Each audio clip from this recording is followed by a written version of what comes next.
Hello, and welcome back to another episode of Voice of Adoptees, which brings together diverse and unique voices from around the world to share their stories. If you like today's episode, remember to give us a like, subscribe, and leave a review. Here's your host, David Shunk. Hello, everyone. Welcome back to another episode of Voice of Adoptees. Today, we are joined by Kat down in New York. She's a very special guest as she is our very own producer here at Voice of Adoptees. Kat, welcome. It's always good to see you. Thanks for having me. It's good to be here. Absolutely. So why don't you tell us about yourself and your story? Okay, well, I was adopted at a young age from Domodedovo, Russia, so Moscow. I grew up in New Jersey for all of my life, and soon I shall be moving to Scotland. So yeah, that's a bit about me. Wow, where in Scotland? Glasgow, definitely Glasgow. I want to be near the city and around everything else that's going on over there. And it'll be nice because I can not only go into the city of Glasgow, but I can also travel elsewhere, like to the Highlands and maybe just around the UK in general. I'm very, very excited. It's a new time for me. Yeah, that's definitely going to be different. When do you expect to get over there? I definitely start planning for Christmas. Oh, okay. I definitely want to plan Christmas and be over there during Christmas time. So Nice. That's really cool. So why don't you tell us a little bit about what you do as producer here for those who don't know you? basically, I handle the back end. So when someone sets up an interview, I help write the questions. I also talk about the promotion ideas, making sure everything runs smoothly here on the back end for Voice of Adoptees. And yeah, So if this episode doesn't come out smoothly 100%, we blame you. I'm just kidding. I usually chew you out for That's right. that. That's right. But I make sure that everything does run smoothly on that end, and we make sure that we have everyone enjoys their experience with Voice of Adoptees. Nice. That's awesome. So let's base about your Russian story. You gave us a little bit of information just where you're from, but let's dive a little bit deeper. How much information do Okay. you have about your adoption? So about that, it was interesting because I had heard different things from my adoptive mom that weren't necessarily good. And when you're little and you want to know about your family, it's she painted my family in a way that was very negative. I also found out that I was adopted when I was 7, and the way I found out was quite traumatic because I found out through watching a videotape that I found in a cupboard. It had my biological brother on it asking to be adopted so he could be reunited with me. And that in itself was quite traumatic for a small child to find out. Otherwise, I had never found out that I was adopted. And ever since then, my mom was more hesitant about me wanting to reconnect to my Russian heritage, wanting to find out more about my family, saying terrible things about them. And I had always been curious about being adopted, about who my family was, about my identity, about where my looks came from, where my eyes came from. I always felt I was very different from my adoptive family. I could just tell I was not related to them. I was interested in different things. I am a very different type of person than all of them combined. And I think that's a very good thing because many of the attributes that I have are exactly like my biological family. And it was very exciting to kind of find that out and go on that journey. It was a journey of self-discovery. It took a very long time for me to find out who I was and what I liked and who Kat is. Because there's Katerina and then there's Kat. Okay. So I actually had no idea that it was 7 years old until you found out that you were adopted. Maybe you mentioned that to me in the past, but I honestly don't remember. So before you were 7, if you didn't know you were adopted, I mean, what was the earliest memory of Russia you had? It's interesting because I do have a very vague memory of a place that I had discovered was the orphanage. I can remember beige walls. I can remember a certain picture on the wall. I remember being on this rocking horse and holding my Russian doll, which I still have to this day. It was from the orphanage. So that is my earliest memory. But I do not remember meeting my adoptive mom or any of the other children that were there. But apparently, both my biological brother and I were at the same orphanage, and he was there until he was 18. Wow. So he was still adopted at 18, or did he stay in Russia, or? At the time, my adoptive parents wanted to adopt him. Unfortunately, the doors had closed.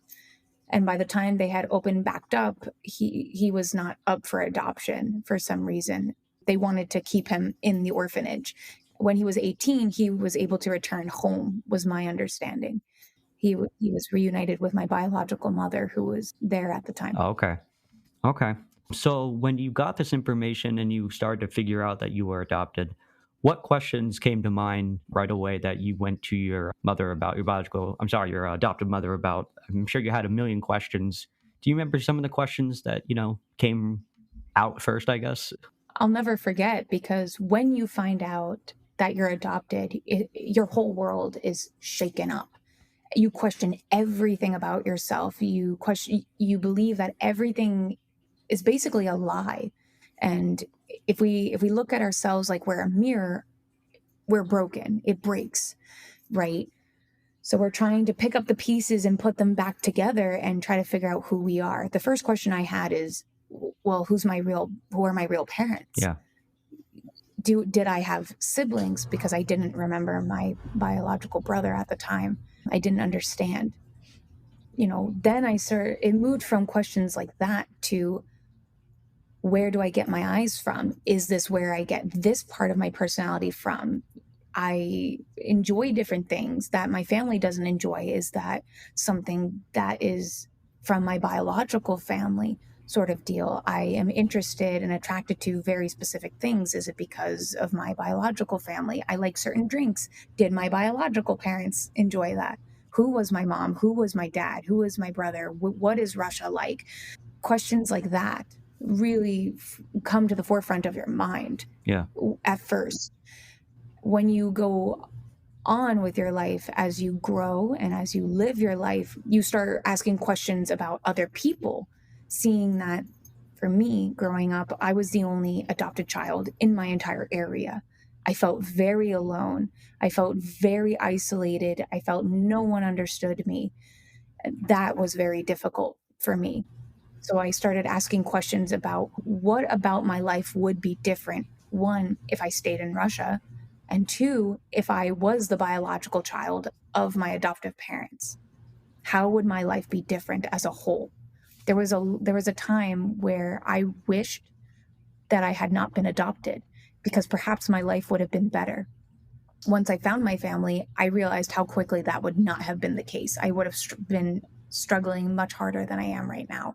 And over time, as a 31-year-old, I am grateful for my adoption. No matter what trauma my adoptive mom has put me through, no matter what terrible things I had gone through, all of that made me stronger, more resilient. It made me into the person I am today. And I thank the universe every day for my adoption. Yeah.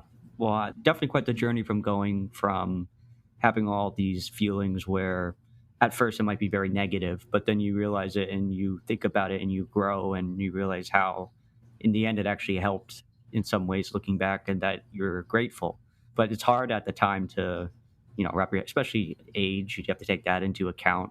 But it's good that you were able to, on a positive side, take that experience and make it into something that's healthy rather than something that you regret your entire life. I think that's very important.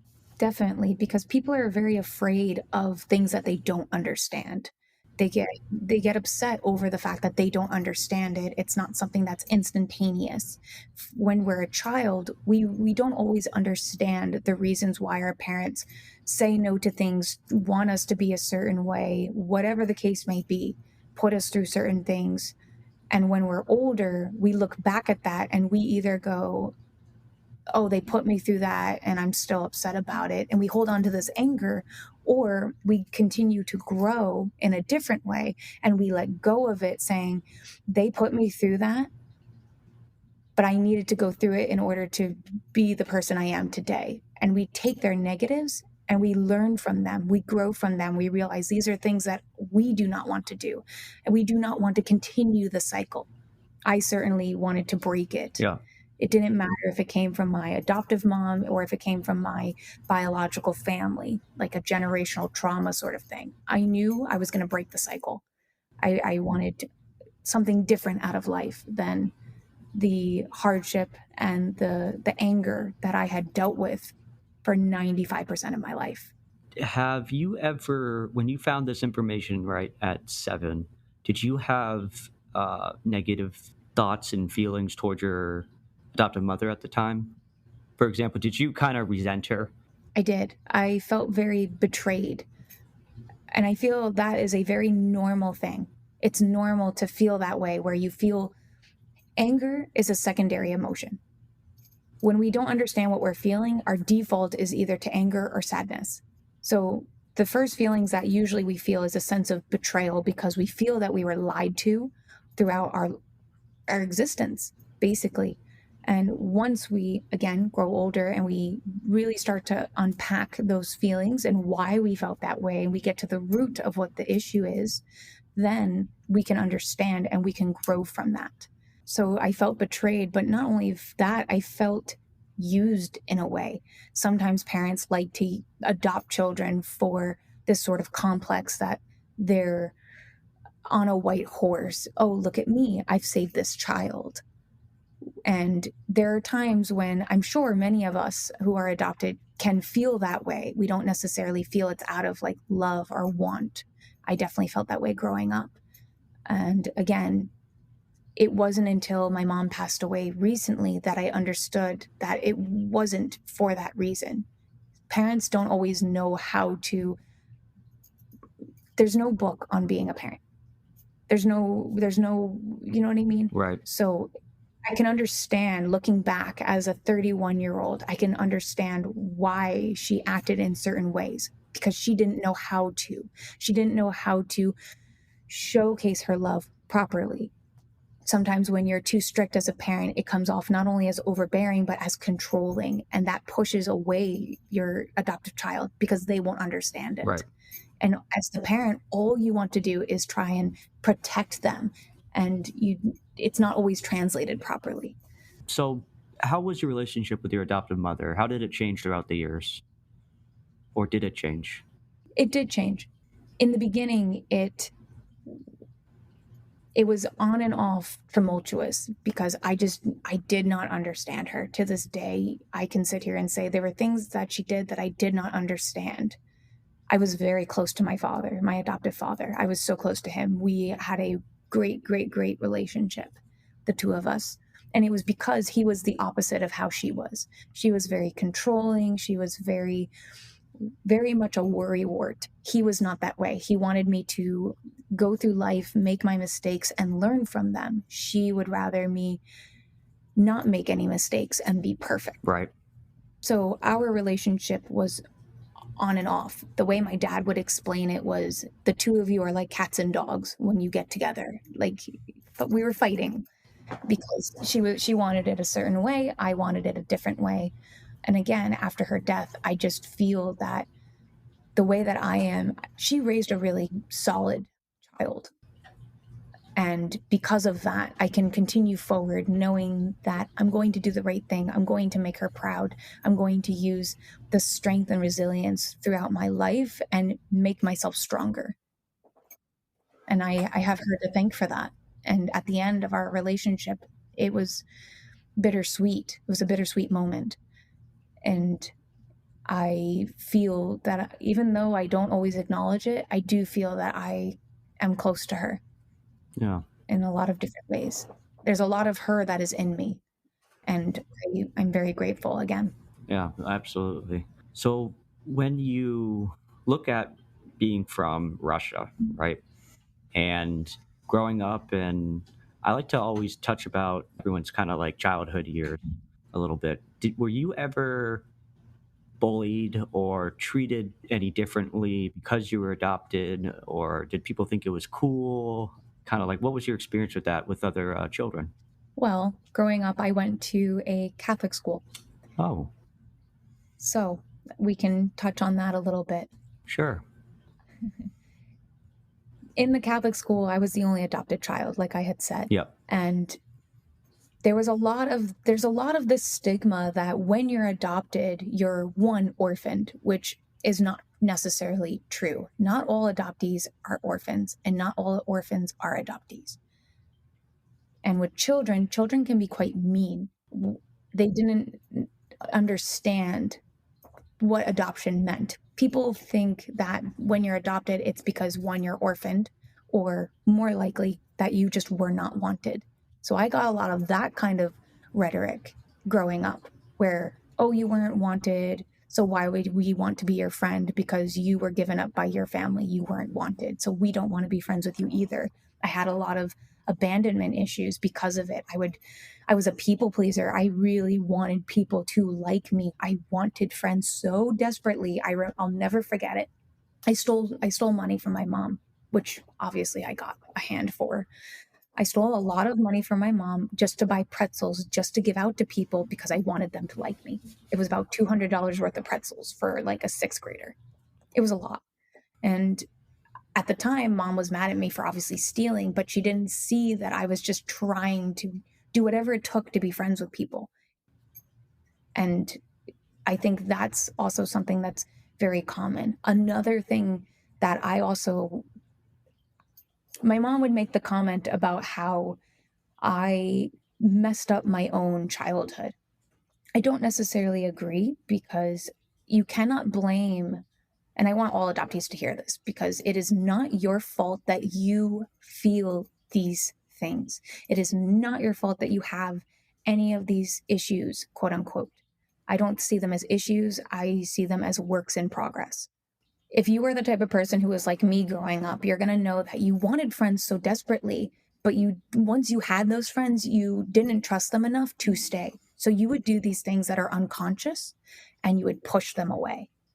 And then when they would be pushed away, you would be sad about it and be like, well, I knew you were going to leave anyway, sort of deal. That was very much how I was. I wanted friends so desperately. I would do things that I didn't even realize I was doing because of that. And that naturally that made it very difficult for me, one, to trust other people, two, to keep friends, and three, to understand how I worked. And it wasn't until I became an adult, I would say about the age of 25, that I really realized what the heck I was doing. And that's a whole other journey. Yeah. Did you ever meet anyone else who was adopted when you were younger?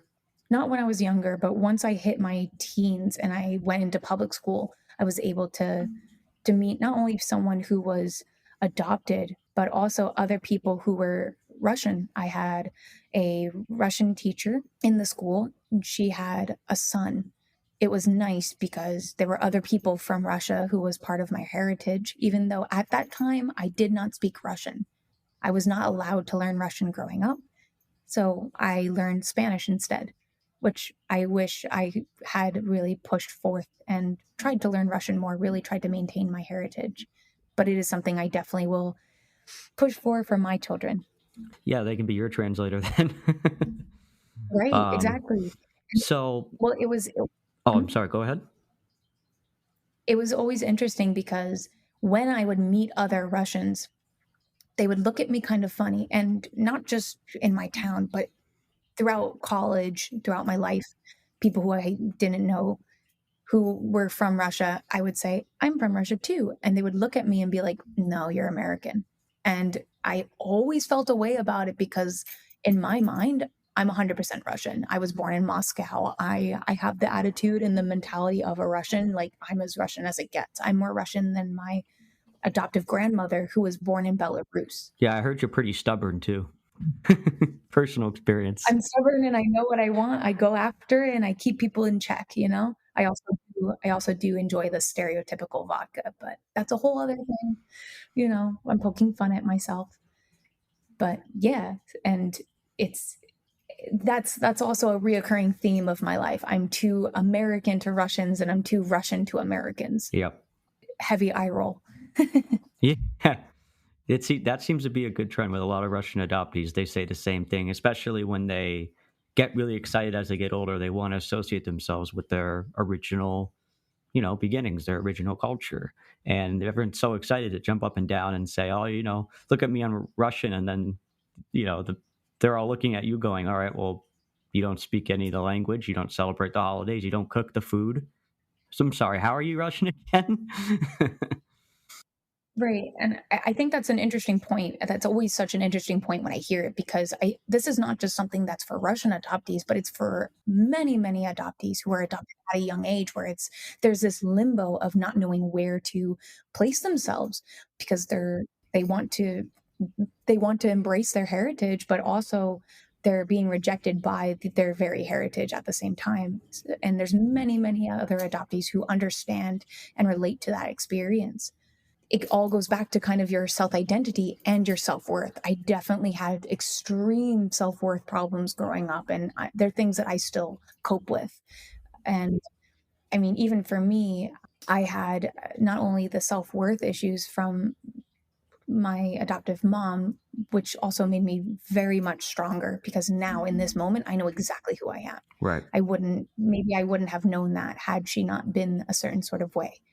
But also just this, there's a way that I feel a sort of comparison where I look at a Russian woman and I feel like I need to look like them, whether it's in my face, in my body, in certain areas, whatever. It led to sort of a dysmorphia kind of complex about myself that I still also struggle with, and I'm really trying to work through. And I know that there's probably other adoptees out there who have also experienced it. And I just wanted to put that in there to let them know they were not alone. Yeah, no, absolutely. And I was actually about to ask a question about that. A very common problem in a lot of adoptees that they face is this whole identity. I was going to call it a crisis, but it's just reoccurring theme that I've noticed that a lot of adoptees struggle with identity and who they are as a person. Do they relate to themselves as, from day one, or do they relate to themselves as they progress to now? So I'm wondering, from your opinion, when it comes to identity, where do you fall? It's a good question, because I think for those of us who have been adopted at a younger age, like 2, 3, 4, 5, we have not been in whichever place that we were originally long enough to identify as that person. We can only identify as where we are now, basically. Like, how do I explain this?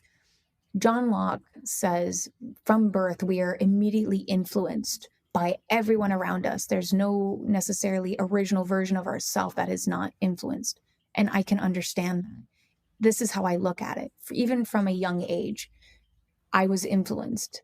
When I was adopted, naturally, I was influenced by American values, American Russian values. My grandmother, again, Belarusian, Russian, part of the USSR. So I was fortunately around Russian heritage. She was cooking us borscht. She was teaching language. She was trying to teach us actually German as well, because she went from Russia to Germany. Mm-hmm. For me, I identify as Kat now, because Katerina is my Russian name, but it is the Russian name my mom would use when she was mad, when she was upset with me. So it's a beautiful name, but when people call me Katerina, I cringe a little bit and I automatically think I'm in trouble. Yeah. For me, I identify with this version of myself, the 2023 version of myself that emerged after my mom passed. And that version of me combines my Russian heritage, because there are Russian things that I do around the house now. I celebrate all of the holidays and everything like that because I've been keeping in contact with my biological brother, so I'm aware of them. But I also hold near and dear the values that my adoptive parents had taught me and raised me on. So it's a mixture of both. And that's why, for me personally, I identify as Kat, the 2023 version. It's the most confident, powerful version of myself that I think to date. I've never been able to honestly say I feel relieved and I feel free and I feel strong. And I know every adoptee will get there. Every adoptee will get to that point. It may take some time, but they will get there. Yeah. Wow. That's definitely promising. So, when it comes to your biological relatives, have you done any? I mean, you mentioned about staying in touch with your biological brother. Have you ever did any other searches for any other family members over there, or do you have information on them? Kind of tell us a little bit about that. So, all of my life, all the information I got about my biological parents and mom and family was through my adoptive mom, where it was a very unfavorable light. I began my search at a very young age. I remember once I was old enough to have the internet, I found out my biological last name and I went looking. Nothing certain, nothing came up. And I was actually, this is such a cool story because I found my family through Facebook. Someone reached out to me. I had just joined Russian Adoptees. Someone reached out to me and they said, "Oh, are you looking for your family? I can help you." And I kind of thought, oh, yeah, right. I had been literally searching since I was about like 15, 16 on different sites. I mean, you name it, Ancestry, just any site there Yeah. was. Ancestry is the one I remember. And I gave her my last name. I gave her my date of birth. I gave her my biological brother's name, which was looking back quite foolish because you don't know who this person is. They're kind of just messaging you out of the blue. She tried to reassure me that she does this for a living. And no joke, within 30 seconds, she found my biological brother because apparently the same amount of time that I had been searching for them, he had been searching for me. And it was on this website in Russia where you always know the name of it. It's part of a TV show where they look for lost relatives, they search for them. And she found him. She found his VK account. I created VK and we asked questions only we would know the answers to. And once it was sort of confirmed, I FaceTimed him. And it's just that moment when you find your family and it's like every single ounce of blood and sweat and tears in your body is screaming at you that this feels right and it's them. And you just know, like your blood knows, Yeah. you know, when you're back with your real family. And that was it. We've been talking ever since. It was amazing. It was at that time in my life, I forget how old I was. It was during my late teen to college years, and it was revolutionary because all the holes that I had in my spirit, in my heart, in my soul, the way I felt so incomplete, I felt I was never good enough. It closed. It closed for me. And I was able to ask different questions, even though I couldn't speak Russian, he couldn't really speak English. Mhm. And now little by little, we're learning each other's language. It was really great. It helped me so much. But I also wonder if I hadn't found them, what would I be like? And I think when people find their families, I wonder if that is a question that they ask. I wonder if they wonder what life would have been like if they hadn't found their families, for those of us who have found them. Because I know the opposite happens for those who haven't found them yet. Right. Sometimes I realized very quickly the moment that I saw where my brother lived, the type of life he was living, working 3 jobs just to put food on the table for basically like his family. Basically at that time it was my mom. Now he has 3 kids and he works so much he barely has any time to talk. I knew that I was so much better off where I was. Very fortunate that I can have a roof over my head, food on the table. I had a job at the time. I didn't need to struggle as hard as my brother did. And I think if I stayed in Russia, I don't think I'd be alive. I think I'd be dead because that's how hard of a struggle it is for my particular family. Yeah. Wow. What were some common, if you don't mind me asking, what were some common topics of discussion between you and your biological brother? Oof. Basically, the first question, so I don't know if this is the case for other adoptees. The first question I asked was, Yep. why was I given up? And I phrased it literally on Google Translate is, Why was I not wanted? And I wonder if that's the common phrasing that all adoptees use once they find their family. And the common answer for me was, you were always wanted. And it turned out that they had always celebrated my birthday every single year since I had been adopted. Every year around March 28th, on March 28th, they would buy a little cake, blow out a candle for me, be like, oh, it's your sister's birthday, sort of deal. Another topic is, how is your adoptive family treating you? They wanted to know how my family had been. And I told them very honestly. At the time, I always make the joke that I'm Catarella, because I felt that I was a servant. I felt that my adoptive family looked at me like I was a servant. And I still feel that way to this day, but it's different now because I have more power and control in my life, where before I felt like I didn't. Another topic that they asked was, how is America? What is it like over there? Then they wanted to know about friends. Did I have friends? To which I replied, no. And we got into the topic of life and trust and identity and all of these sorts of things, where just all the different struggles I had gone through, and how I got into writing, because I started writing about my experiences, of writing about my journey as a way to cope with how difficult I felt it was, how alone I felt. Every day I always say to somebody, I want you to know that someone somewhere is thinking of you. You are not alone. Someone somewhere cares, because I felt that alone all of my life.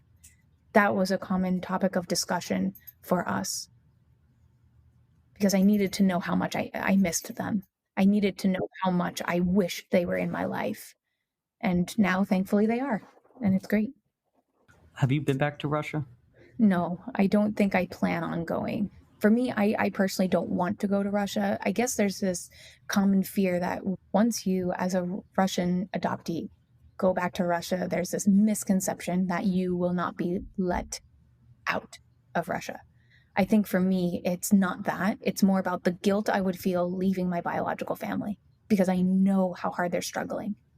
But at the same time, I want to make my own life, and I don't want to do it at the hands of my biological family.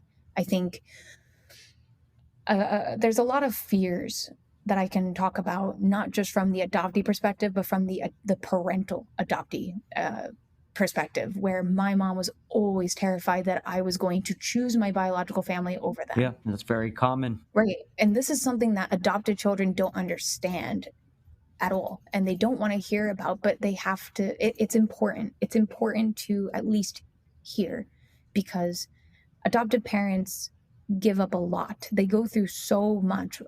Recently cleaning out the house, because it's just me now, I found the adoption papers. I found the legal court case. I found everything that they had to go through, how much time, how much money, like all of the different social worker visits to make sure that they are okay to adopt a child, et cetera, et cetera, et cetera. Mm-hmm. People don't realize, adoptees do not realize the struggle that a family goes through to even be able to adopt.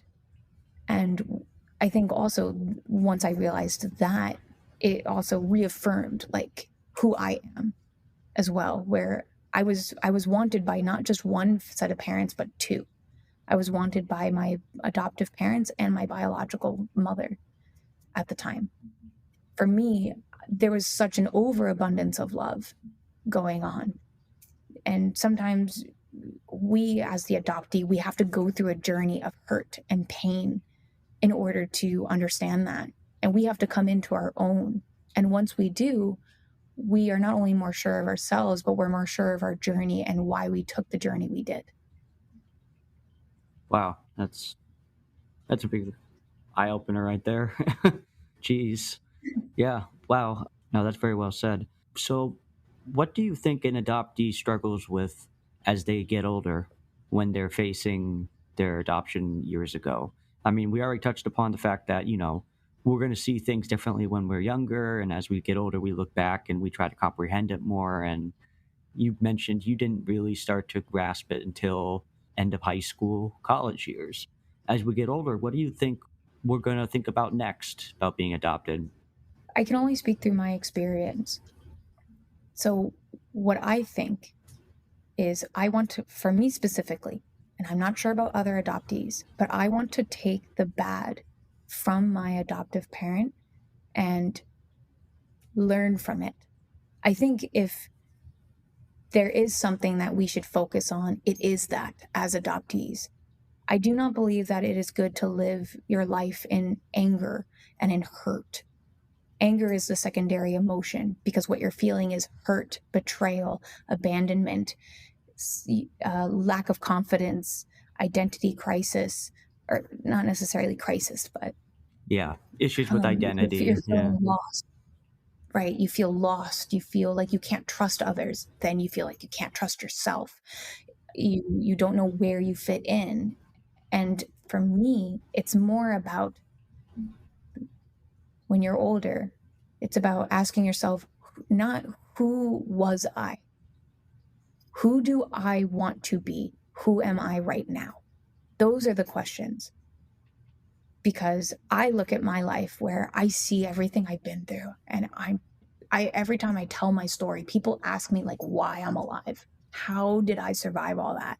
How am I coming out the other side in this way? And it's because I am able to look back, third person myself, see what I've been through, see how it's making me stronger, ask myself right now, who am I right now in this moment? Who am I? And I'm able to also say, who do I, Cat, want to be? Who do I want to be? How do I want to be? Do I want to be a person who is riddled in the hurt and the pain of the adoption itself? Or do I want to move on with my life? Do I want to make my life my own? Do I want to make it strong and good and learn from the bad and move towards the good, which is my ultimate goal? If I adopt in the future, I know for a fact, even if I have children of my own, I know that I want to take the bad that I experienced, obviously learn from it more, and I don't want to put my child through that. So whatever decisions were made, I know for a fact I'm going to try and do them differently because I want to nurture my child. So right now, as a 31-year-old, now on her own without her parents, her adoptive parents, I look at it where it's like, what kind of person do I want to be for the potential future child that I'm going to have? And that is how I live my daily life. Do I want to be a person who is hurt and angry? Do I want to be a good role model for people? Do I want to encourage people? Do I want to allow kindness and understanding of people's experiences and things like that? And to the last answers of those few examples I've given, the answer is yes. I don't want to be a person who's riddled in pain. I've lived most of my life that way, and it got me nowhere except into a deeper hole.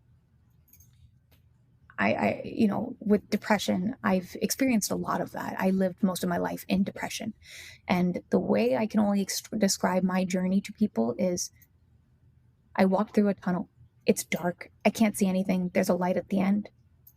I fell into a well that was deep. And I started pacing around, trying to get out, trying to climb the walls, hurting myself as a result of it. And I walked around so much in circles, I fell through the floor. But I didn't just fall through the floor. I floated into this void where I was basically catatonic. And once my dad died, I went into a black hole. And I never thought I was going to get out of it until I did. I got out. I got out of this black hole. I went back through the void. I swam through it. I went back into the well and I managed to climb myself up. And I walked through that tunnel. Sometimes you'll stay in that tunnel, but it may not be as dark as you remember it.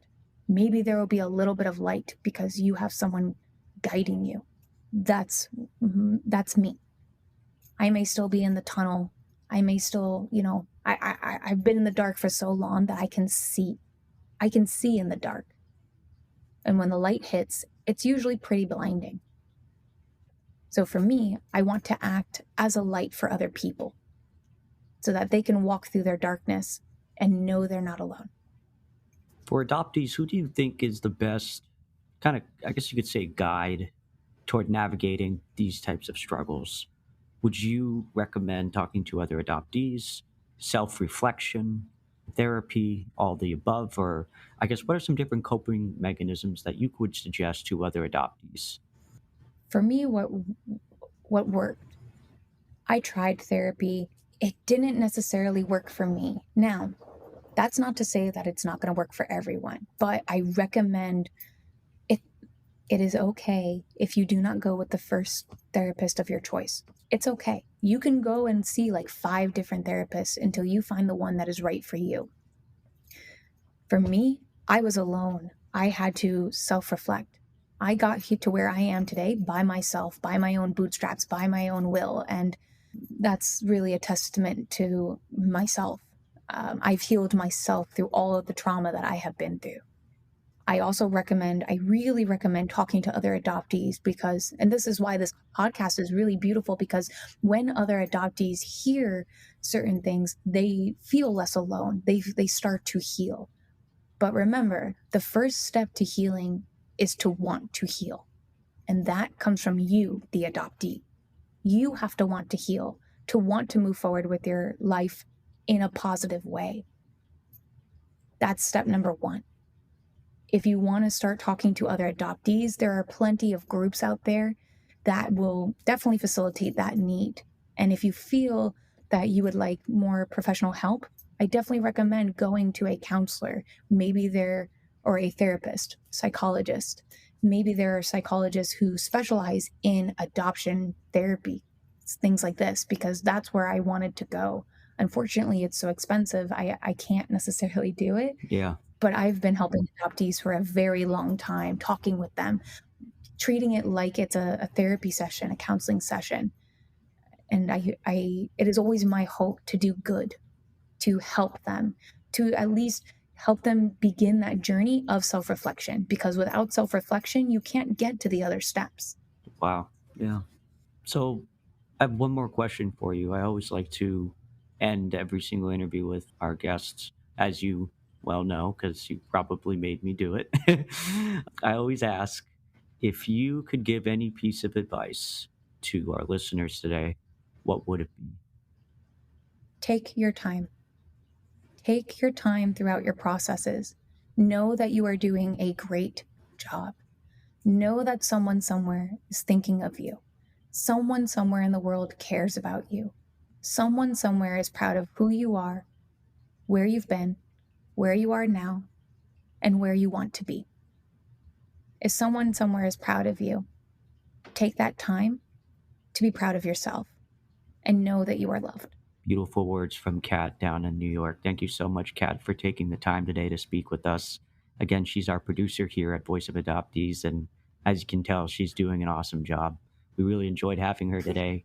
Her episode will be available on our streaming services, as you know. You can check us out online, voiceofadoptees.com. We'll see you next episode. And remember, Voice of Adoptees, who am I? Thanks for listening to Voice of Adoptees. Please take a moment to like, subscribe, and leave a review. See you next time.